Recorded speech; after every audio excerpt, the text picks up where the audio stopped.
அனைவருக்கும் வணக்கம். இன்றைக்கி வந்து 15/4/2024 திங்கக்கிழமை அன்னைக்கு Nifty index, bank Nifty index இந்த ரெண்டில் மட்டுமே சிபிஆர் இண்டிகேட்டரை யூஸ் பண்ணி எப்படி ட்ரேட் பண்ணுறது அப்படிங்கிறத பார்த்துடலாம். இன்றைக்கி வந்து மிட் கேப் நிஃப்டியோட எக்ஸ்பைரி இருக்குது தான். பட் போன வாரம் ஒரு மிகப்பெரிய சம்பவம் நடந்துச்சு. ஸ்டாப் லாஸ் வந்து ஸ்கிப் ஆயிடுச்சு. அதனால் நான் அதிலிருந்து ட்ரேடும் பண்ண போகிறது கிடையாது. வேறு யாருக்குமே வந்து நீங்கள் இதில் ட்ரேட் பண்ணுங்கள், செல் பண்ணுங்கள், பை பண்ணுங்கன்னு சஜஸ்டும் பண்ண முடியாதனால இப்போ என்ன பிரச்சனை அப்படின்னா, மிட் கேப் நிஃப்டி வந்து ஆப்ஷன் பையிங்க்கு அவ்வளோ சூட்டபுளாக இருக்கவே இருக்காது. செல்லிங்க்கு மட்டும் தான் சூட்டபுளாக இருக்கும். அதுவே நான் பண்ணாத ஒரு விஷயத்தை நீங்கள் பண்ணுங்கள் அப்படின்னு என்னால் சொல்ல முடியாது. அதனால் இன்னையிலிருந்து நம்ம மிட் கேப் நிஃப்டி நிறுத்திக்குவோம். ஜஸ்ட் வந்து நிஃப்டி அண்ட் பேங்க் நிஃப்டியில் மட்டும் ஃபோக்கஸ் பண்ணுவோம். அதை பற்றி நம்ம பார்த்துடலாம். அதுக்கு முன்னாடி வந்து பார்த்திங்கன்னா, கடைசி வெள்ளிக்கிழமை அன்னைக்கு யூஎஸ் மார்க்கெட்டில் என்ன ஆச்சு அப்படின்னு பார்க்கும்போது மிகப்பெரிய ஃபாலுங்க. உங்களுக்கு இங்கே உடைக்கும் போதே ஒரு சின்ன நெகட்டிவ் ட்ரெண்ட் அப்படிங்கிறது தெரிஞ்சு ஒரு சின்ன புல் பேக் ரேலி. அதுக்கப்புறம் பாருங்கள் ஃபர்தராக கீழே போயிட்டுருக்கு. இப்போ வந்து டவ் ஜோன்ஸ் வந்து மிகப்பெரிய நெகட்டிவாக மாறிடுச்சு. ரெண்டாவது என்ன விஷயம் அப்படின்னா, இவ்வளோ நிறைய பெரிய ரெட் கேண்டில்ஸ் வந்திருக்கனால சின்ன ஒரு ரீட்ரேஸ்மெண்ட்டாக இங்கே போட்ட மாதிரி ஒரு க்ரீன் கேண்டில் வந்துட்டு அதுக்கப்புறம் ஃபர்தராக மார்க்கெட் கீழே போகிறதுக்கு வாய்ப்பு இருக்குது. பட் ட்ரெண்ட் அப்படிங்கிறது நெகட்டிவாக மாறி போச்சு அப்படிங்கிறத தெரிஞ்சுக்கலாம். இங்கே பாருங்கள், ஒரு double top followed by the break out and continuation எல்லாமே வந்து ஒரு ட்ரெண்டு ரிவர்ஸை இண்டிகேட் பண்ணி மார்க்கெட் நெகட்டிவாக மாறிடுச்சு அப்படிங்கிறத சொல்லுது. ஸோ இந்த இடம் இருக்குது பார்த்தீங்களா, இந்த 37,200 அப்படிங்கிறது டவ் ஜோன்ஸுக்கு ஒரு சப்போர்ட்டாக இருக்க போகுது. அதே மாதிரி தான் S&P 500 வந்து பார்த்திங்கன்னா கொஞ்சம் ரெசிலியன்ஸாக இருந்துச்சு டவ் ஜோன்ஸை கம்பேர் பண்ணும்போது. பட் இவனும் பிரேக் அவுட் ஆகிட்டான். அதே மாதிரி தான் நாஸ்டாக்கு. ஆனால் நாஸ்டாக் மட்டும் இன்னும் பிரேக் அவுட் ஆகலைங்க. இன்னுமே இந்த கன்சல்டேஷனுக்குள்ளே தான் இருக்குது. எப்போ வந்து அவன் கீழே இந்த 16,000 ரேஞ்சை வந்து கீழே உடைச்சு டிசிவாக க்ளோஸ் வைக்கிறானோ அப்போ தான் வந்து நாஸ்டாக் அப்படிங்கிற நெகட்டிவ் ஆகும். ஸோ கம்பேரிட்டிவ்லி நாஸ்டாக் மட்டும் கொஞ்சம் நல்லா இருக்குது. அண்ட் யூஎஸோட விக்ஸை பாருங்கள் 16% ஏறி இருக்குது. டு த ஹையாக வந்து பார்த்திங்க அப்படின்னா 24% பக்கமான ஏறி இருந்தால் நான் பார்க்கும்போது 29% ஏறி இருக்காங்க. அதுக்கப்புறம் தான் வந்து பார்த்திங்கன்னா க்ளோஸ் வந்து 16% வந்து க்ளோஸ் ஆகிருக்கு. இதுக்கு எல்லாத்துக்குமே காரணம் தெரியும். நம்மளுடைய ஈரானுக்கும் இஸ்ரேலுக்கும் நடந்த அந்த வார் தான் வந்து பார்த்திங்கன்னா காரணம். அதனால் இது வரைக்கும் பெரிய விளைவுகள் ஏற்படலை அப்படின்னாலுமே பயந்தானுங்க ஸ்டாக் மார்க்கெட்டை இயக்குது. பின்னாடி எதாவது வந்துருமோ அப்படிங்கிற ஒரு சூழ்நிலையில் தான் இந்த மாதிரிலாம் நடந்திருக்கு. ஸோ அதனால் வந்து கொஞ்சம் பார்த்து தான் நம்ம ட்ரேட் பண்ண வேண்டியிருக்கு. ரெண்டாவது வந்து பார்த்திங்கன்னா உங்களுக்கு வந்து 10 இயர் பாண்டியில் பார்ப்போம். அது வந்து லைட்டாக இறங்கியிருக்கு. இது வந்து டேட்டாவை பேஸ் பண்ணி இறங்கினது. அதே மாதிரி வந்து பார்த்திங்கன்னா உங்களுக்கு வந்து யூஎஸ் ஆயில் வந்து பார்த்திங்கன்னா இவனுமே வந்து ஏறிட்டு இறங்கிட்டு இருக்கிறான். ஸோ மேபி எப்போவுமே வந்து இந்த மாதிரி வார் சுச்சுவேஷனில் இவன் பயங்கரமாக ஏறணும். பட் ஸ்டில் இவன் ஏறாமல் இருக்கிறது வந்து பார்த்திங்கன்னா ஒரு கொஸ்டின் மார்க்கை தான் ஏற்படுத்துது. மேபி இந்த வார் வந்து பெருசாக ஸ்டாக் மார்க்கெட்டை பாதிக்காதோ அப்படிங்கிற மாதிரி ஒரு எண்ணத்தை கூட எனக்கு ஏற்படுத்துது. ஏன்னா வழக்கமாகவே வார் சுச்சுவேஷன், அதுவும் ஈரான் மாதிரியான நாட்டில் வந்து ஒரு வார் நடக்குது அப்படின்னா கண்டிப்பாக க்ரூட் ஆயில் ப்ரைஸஸ்லாம் ஏறணும். இது ஏறாது எனக்கு ஒரு சின்ன டவுட்டாக இருக்குங்க. ரெண்டாவது வந்து நம்ம ஏடிஆரை பார்த்துருக்குவோம். ஸோ ஃப்ரைடே அன்னைக்கு வந்து பார்த்திங்கன்னா இங்கே ட்ரேடான ஏடிஆர் தான் இது. எல்லாமே வந்து பார்த்திங்கன்னா ஒரு 1லிருந்து ஐசிஐசிஐ பேங்க் மட்டும் 0.5% நெகட்டிவாக இருந்திருக்கு. மற்ற எல்லாமே 1லிருந்து 1.5% நெகட்டிவாக முடிஞ்சிருக்கு. இதுவே யூஎஸில் பார்த்திங்க அப்படின்னா உங்களுக்கு Wipro 2%, HDFC 1.5%, ICICI 1 okay, Infosys வந்து 1.1 கிட்டத்தட்ட இந்தியன் மார்க்கெட்டை ஒத்து தான் வந்து இங்கேயுமே முடிஞ்சிருக்கு. பட் உங்களுக்கு ஐசிஐசிஐ பேங்க் மட்டும் இங்கே 0.5% வந்து முடிஞ்சு அப்படின்னா இங்கே வந்து 1% வந்து டவுன் ஆகிருக்கிறான். அதே மாதிரி விப்ரோவுமே வந்து பார்த்திங்கன்னா இங்கே 1.5% அப்படின்னா அங்கே வந்து 2% டவுன் ஆகிருக்கிறான். ஸோ இது ரெண்டு தான் வந்து வித்தியாசம். ஸோ கிட்டத்தட்ட இன்லைன் வித் இந்தியன் மார்க்கெட் அப்படிங்கிற மாதிரியே நம்ம சொல்லிடலாம். ஸோ ஏடிஆர் நம்ம முடிச்சுக்கலாம். அண்ட் முக்கியமான விஷயம் வந்து பார்த்திங்கன்னா FIDA டேட்டா. ஸோ இவங்க வந்து 8,000 கோடிக்கு பை பண்ணியிருக்காங்க. DIA வந்து அகைன் சப்போர்ட் பண்ணி 6,300 கோடிக்கு பை பண்ணியிருக்காங்க.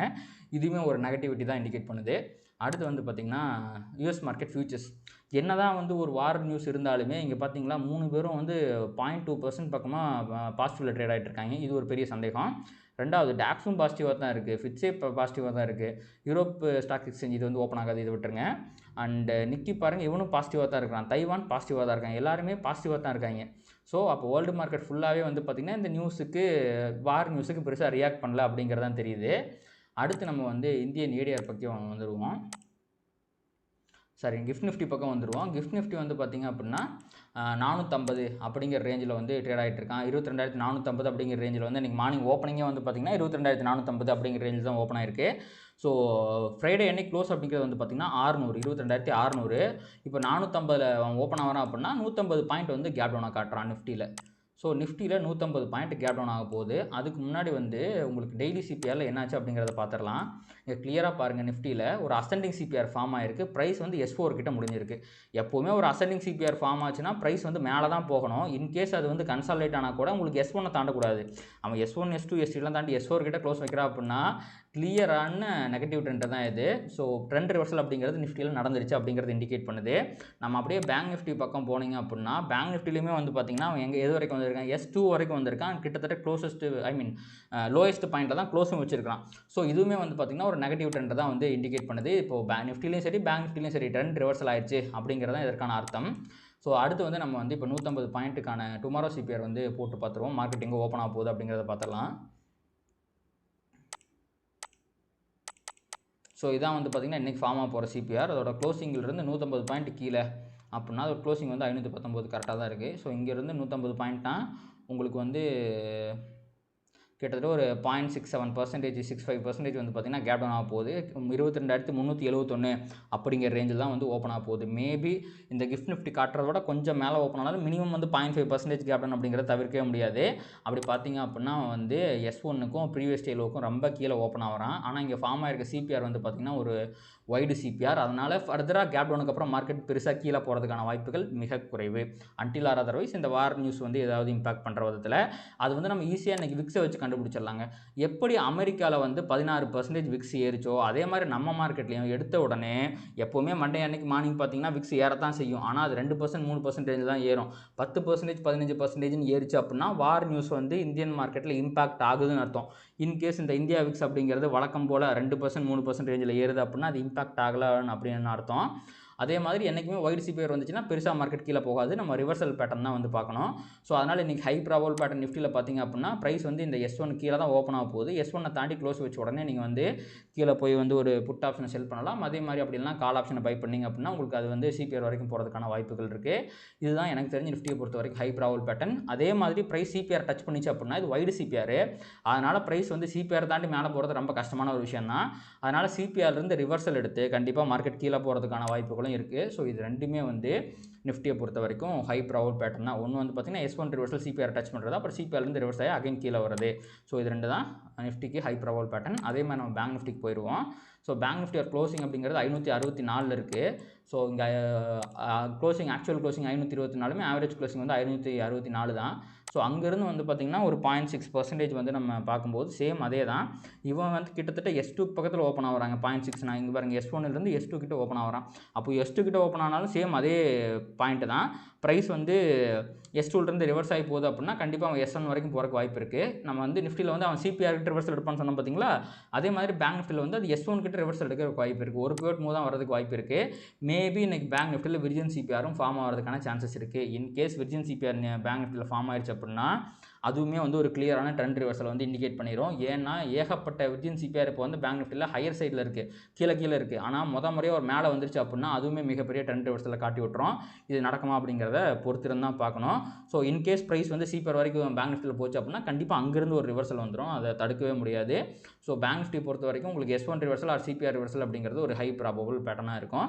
ஸோ இதுதான் வந்து பேங்க் நிஃப்டியை பொறுத்த வரைக்கும். அண்ட் இப்போ நம்ம வந்து பொசிஷனெல்லாம் அனலைஸ் பண்ணிடுவோம்.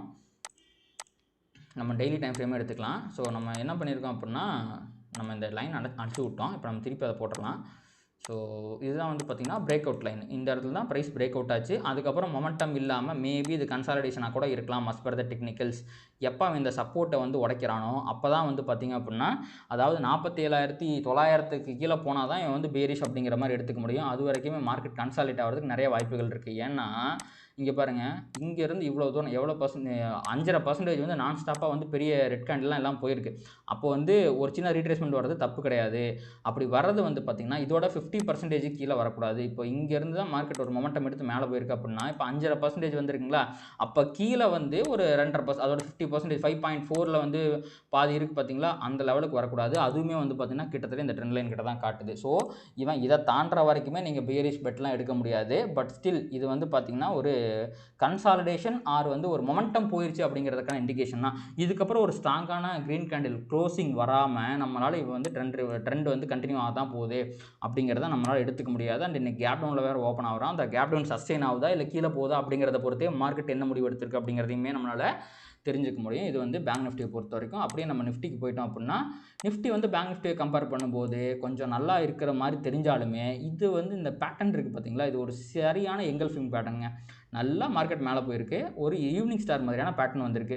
ஸோ இதுக்கப்புறம் நீங்கள் வந்து பேங்க் நிஃப்டி கூட கொஞ்சம் மேலே போகிறக்கு வாய்ப்பு இருக்குன்னு சொல்லிடலாம். ஆனால் நிஃப்டி நிலமை ரொம்ப மோசமாக இருக்குது. அண்ட் இது எந்த இடத்துலேருந்து வந்திருக்கு, அதோட ரெசிஸ்டன்ஸ் லைன்லேருந்து வந்திருக்கு. ஸோ கிளியரான ட்ரெண்ட் ரிவர்சல் தான் இது. ஸோ இப்போதைய நிலைமைக்கு பார்க்கும்போது மார்க்கெட் கிளியராக கீழே போகிறதுக்கான வாய்ப்புகள் தான் நிறையா தெரியுது. தெரியுது. எது வரைக்கும் போகலாம் அப்படின்னு பார்த்தீங்க அப்படின்னா, மிகப்பெரிய ஸ்பேஸ் இருக்குங்க ப்ரைஸ் கீழே மூவ் ஆகிறதுக்கு. ஸோ அவன் கீழே போனான் அப்படின்னா இந்த ட்ரெண்ட் லைன் வரைக்கும் போகிறதுக்கு வாய்ப்பு இருக்குது. அதாவது 22,100 வரைக்கும் போகிறதுக்கு வாய்ப்பு இருக்குது. ஒரு 400 பாயிண்ட் டவுனை நம்ம எதிர்பார்க்கலாம். பட் அங்கேருந்து கண்டிப்பாக மார்க்கெட் வந்து ரிவர்சல் ஆகிறதுக்கும் சான்சஸ் இருக்குது. அதை நம்ம பொறுத்திருந்து தான் பார்க்கணும் எப்படி என்ன நடக்க போகுது அப்படிங்கிறது.